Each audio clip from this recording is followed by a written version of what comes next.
Los inquilinos del conventillo Los Cuatro Diques son los primeros en rehusarse a pagar el aumento a los alquileres impuesto por el gobierno de Figueroa Alcorta. En pocos días, 500 inquilinatos se suman a la negativa de pago. Hastiados por las malas condiciones de vida, elaboran petitorios en los que exigen descuentos, mejoras sanitarias y la eliminación de los meses de depósito.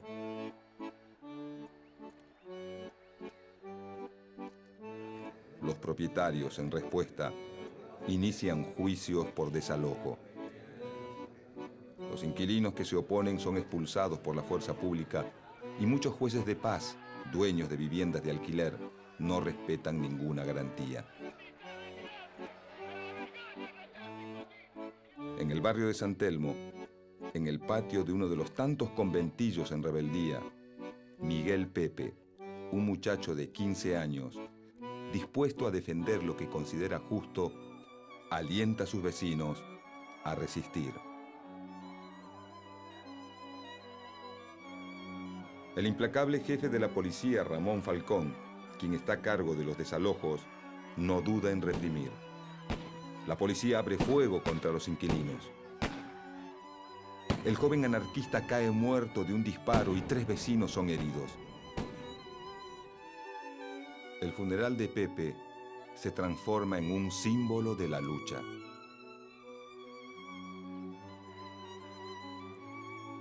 Para septiembre de 1907, la llamada huelga de los inquilinos parece no tener solución. 140.000 huelguistas, en su mayoría inmigrantes, continúan resistiendo los desalojos.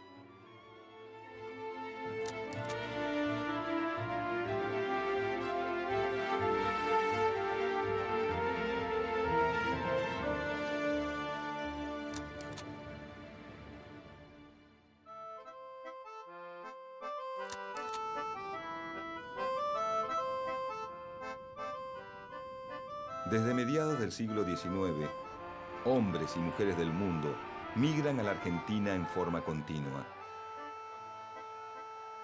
Las causas de la inmigración son diversas. La mala situación económica en Europa, el hambre, la intención de escapar del servicio militar, el espíritu de aventuras o el afán de progreso son algunas de las razones por las que muchos abandonan el viejo continente en busca de mejores condiciones de vida. Hacerse la América resulta posible por la revolución en los transportes. Por un lado, el avance del vapor en la navegación permite que América se vuelva más cercana. Y por otro, el ferrocarril abre camino al unir los territorios internos con las zonas costeras. Los inmigrantes viajan por las mismas rutas por las que se mueven las mercaderías.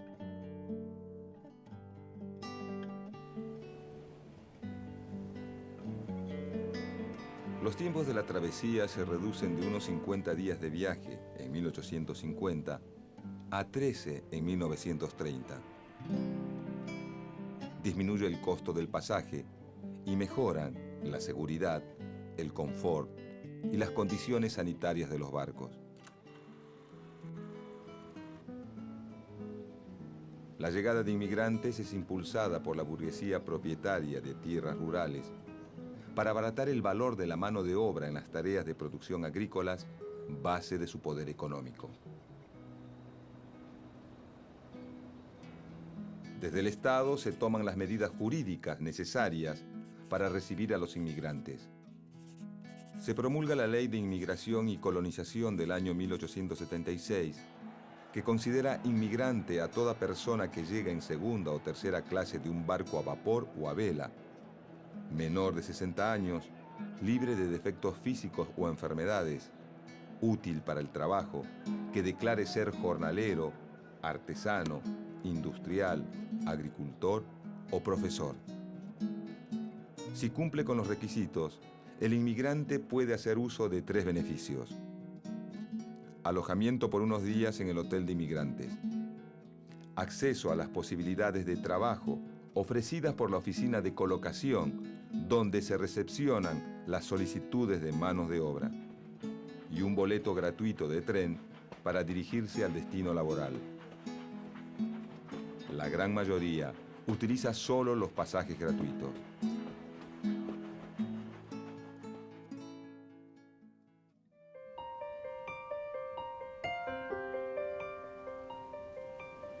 Muchos son los europeos que llegan esperanzados al puerto de Buenos Aires. Son hombres y mujeres cuyas edades oscilan mayormente entre los 15 y los 30 años y conforman el 30% de la población.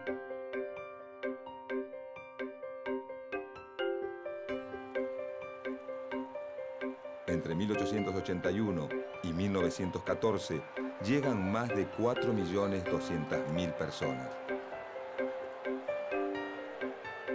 2 millones de los inmigrantes arribados son italianos, 1.400.000 españoles, 170.000 franceses y 160.000 rusos.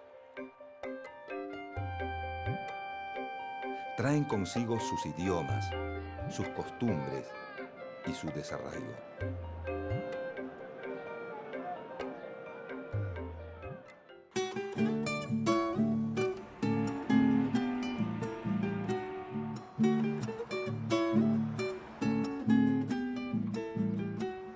Pero en Argentina, la economía agroexportadora genera cada vez más beneficios para los terratenientes y provoca que la mayoría de los inmigrantes y gran parte de la población no logren acceder a la propiedad de la tierra, cuyo precio asciende a niveles inalcanzables.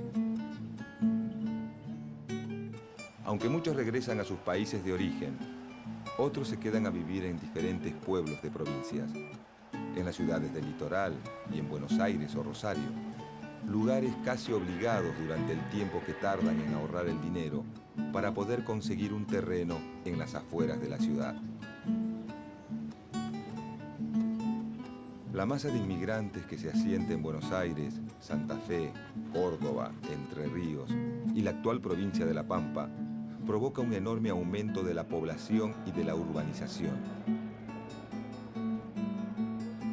El súbito crecimiento demográfico trae aparejados nuevos problemas, como el hacinamiento, la precariedad de viviendas y la difusión de enfermedades contagiosas. A medida que crecen las ciudades, aumentan las demandas de bienes y servicios que generan nuevas posibilidades de trabajo para los inmigrantes. Mejorar la infraestructura es necesario para el normal desarrollo de la actividad económica ligada al comercio internacional. Puertos, talleres y redes ferroviarias, plantas de energía, comunicaciones, tranvías y pavimentos. Mientras que en 1869 vive en las ciudades casi un 29% del total de habitantes, en 1914 lo hace cerca de un 53%. El aumento poblacional genera un nuevo entramado de pueblos y metrópolis, y un proceso de urbanización de ciudades como Buenos Aires, Córdoba y Rosario, donde la construcción tiene un crecimiento impactante. La gran cantidad de obra genera trabajo, aumenta el valor de las propiedades y las ganancias de los capitalistas.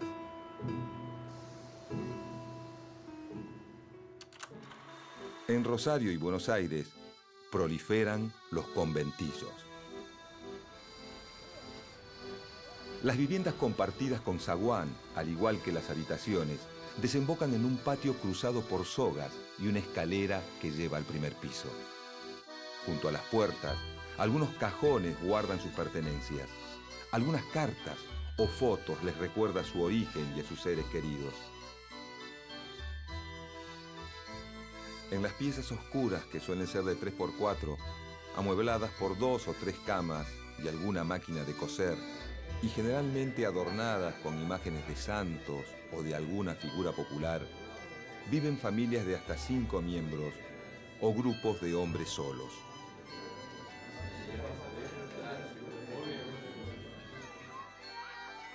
Los conventillos albergan hasta 150 personas, en su mayoría niños que hacen del patio su lugar de crianza.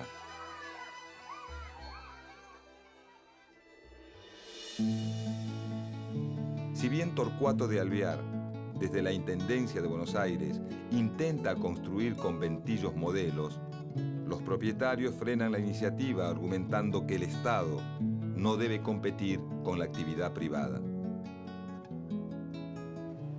La solución para algunos de los problemas de insalubridad y hacinamiento llega con la red de agua corriente y la construcción de parques y plazas en las zonas de mayor concentración de trabajadores.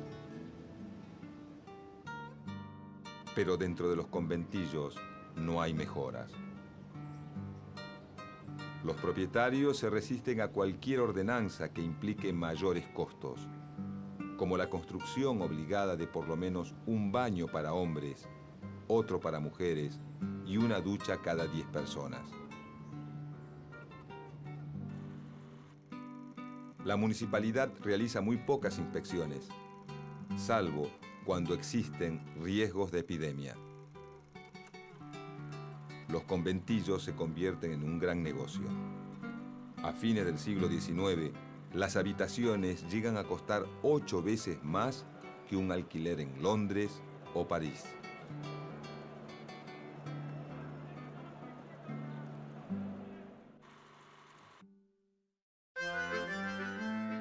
Aunque los criollos recelan de los inmigrantes, pronto comparten, además de la vivienda y el trabajo, el arrabal y la pobreza. Poco a poco, las voces de italianos, alemanes, polacos, rusos, españoles y criollos comienzan a familiarizarse.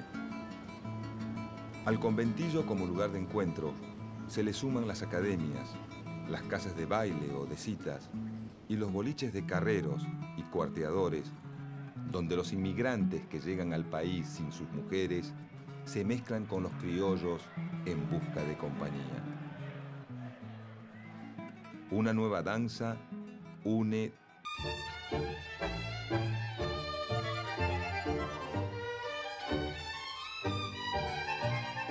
en él se abrazan los pasos alegres de la milonga criolla, el ritmo del candombe y muchos de sus requiebres, el sentimiento de la habanera, la cadencia del tango andaluz o de la polca y la impronta de las payadas puebleras.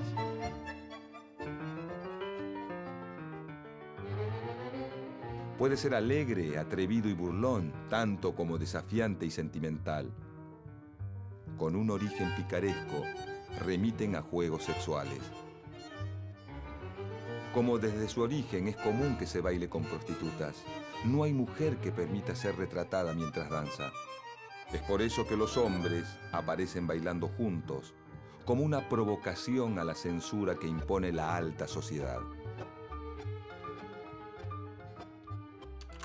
El bandoneón, instrumento de origen alemán, se vuelve un referente del tango. Su llegada, según cuenta la leyenda, se produce durante la Guerra del Paraguay, cuando el soldado Pardo Santa Cruz queda cautivado por el instrumento que toca un integrante de la banda de música del ejército brasileño. El soldado argentino vuelve al país y se convierte en el primer bandoneonista de la historia. De los primeros intérpretes, poco se sabe. Se cree que en su mayoría son de origen negro.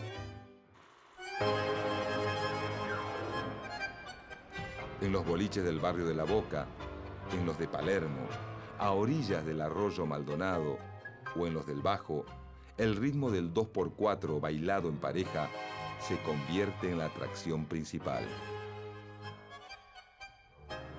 Poco a poco el tango trasciende el arrabal, se cuela en el conventillo y llega al centro de la ciudad. Años más tarde, se lo baila en los teatros donde los actores emocionan al público con la nueva danza. O en los clubes y academias donde las señoras de buena familia acompañan a sus hijas. Los artistas populares encuentran el espacio para narrar sus vivencias. Lejano Villa Crespo, perdón este cantar, y amiga mi garganta con ganas de llorar. Desfilan los recuerdos y sangre el corazón, y el alma se estremece. Nace y se populariza el tango cantado. En él, y sobre todo en los sainetes y en la literatura costumbrista, se legaliza un nuevo modo de expresión. El lunfardo, el lenguaje que utilizan los ladrones, las madamas y sus amparadas, y los policías que frecuentan los ambientes carcelarios y de mala vida, suma palabras de origen extranjero y es rápidamente adoptado por el pueblo. Para principios del siglo XX, el lenguaje es el espejo de la mezcla de identidades por la que atraviesa la nueva sociedad. Al delicado modo de hablar de la clase alta, los modismos rurales y el pintoresco lunfardo orillero, se le suma el cocoliche del inmigrante. Antonio Cucolicchio es uno de los tantos italianos que desembarcan en el puerto de Buenos Aires. La búsqueda de empleo lo lleva al circo de los hermanos José y Jerónimo Podestá, donde se desempeña como peón en el cuidado de animales y limpieza. Su modo particular de hablar, en el que mezcla su lengua natal con el castellano, no se diferencia del que se le escucha a cualquier inmigrante italiano. Una tarde, el cómico Celestino Petrai se presenta en escena imitando al peón. Mi chiamo Francische Cocoliche e sono creolio ataloguese della Tava e la Caniglia dello Caracuse, amico. Nace entonces Cocoliche, un personaje cómico que cautiva al público, y su nombre se convierte en la forma de llamar a la manera en que mezclan los idiomas muchos italianos.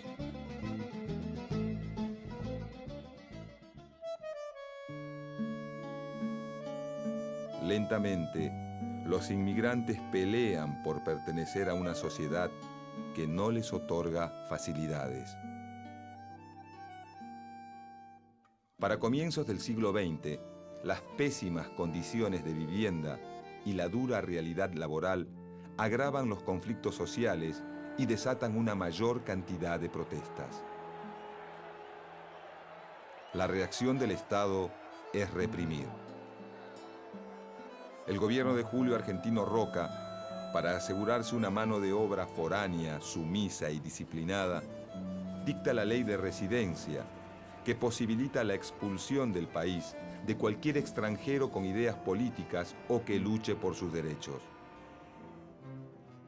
El aumento en los alquileres a las casas de inquilinato, arbitrado por el gobierno de José Figueroa Alcorta, desata la huelga.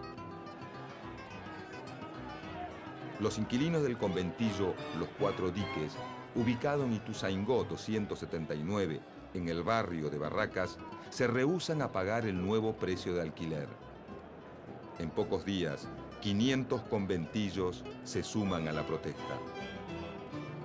En lugar de pagar los alquileres, elaboran largas listas de reclamos que entregan en mano a los encargados, responsables de cobrar las rentas todos los meses.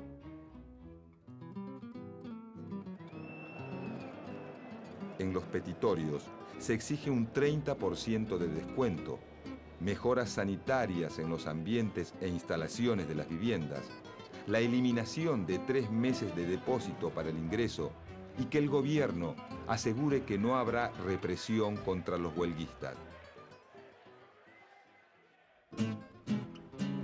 Para septiembre de 1907, más de 2.000 conventillos forman parte de la huelga de los inquilinos, que se extiende a Lomas de Zamora y Avellaneda, y hacia ciudades del interior como Rosario, Bahía Blanca, Mar del Plata, La Plata, Mendoza y Córdoba.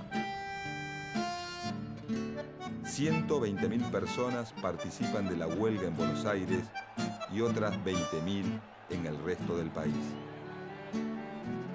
Muchos jueces de paz, dueños de casas de alquiler, no dudan en dar las órdenes de desalojo.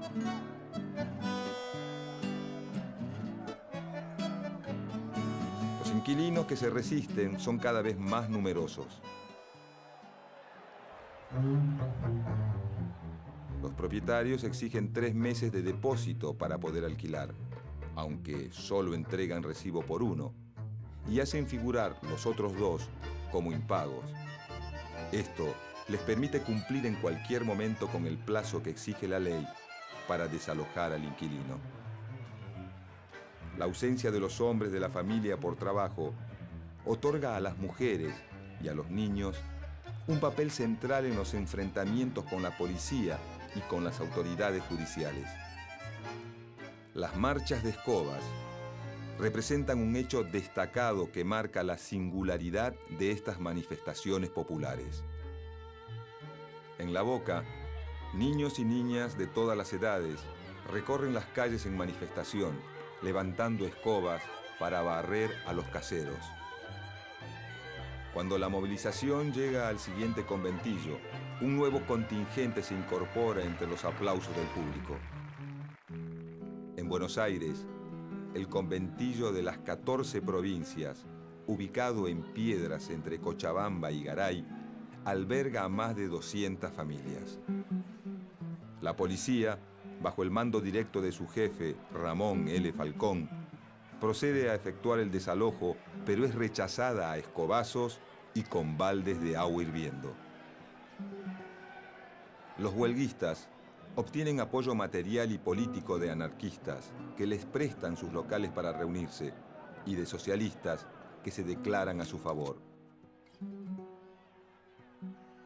Los enfrentamientos entre los huelguistas y la policía recrudecen. El 23 de octubre, en el barrio de San Telmo, en uno de los tantos conventillos en rebeldía, Miguel Pepe, quien alienta a sus vecinos a resistir, cae muerto por un disparo policial. Junto a él, 3 inquilinos heridos. El funeral del muchacho de 15 años se transforma en una marcha multitudinaria, encabezada por mujeres de los conventillos. 15.000 personas marchan desde Plaza 11.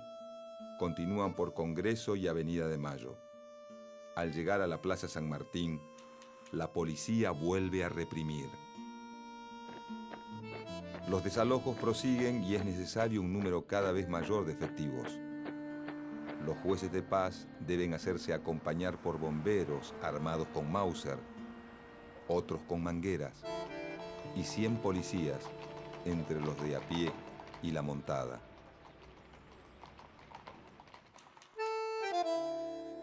La Asociación de Propietarios, si bien reduce a 2 meses el adelanto para acceder a una habitación, confecciona una lista negra en la que figuran aquellos que han participado de la huelga.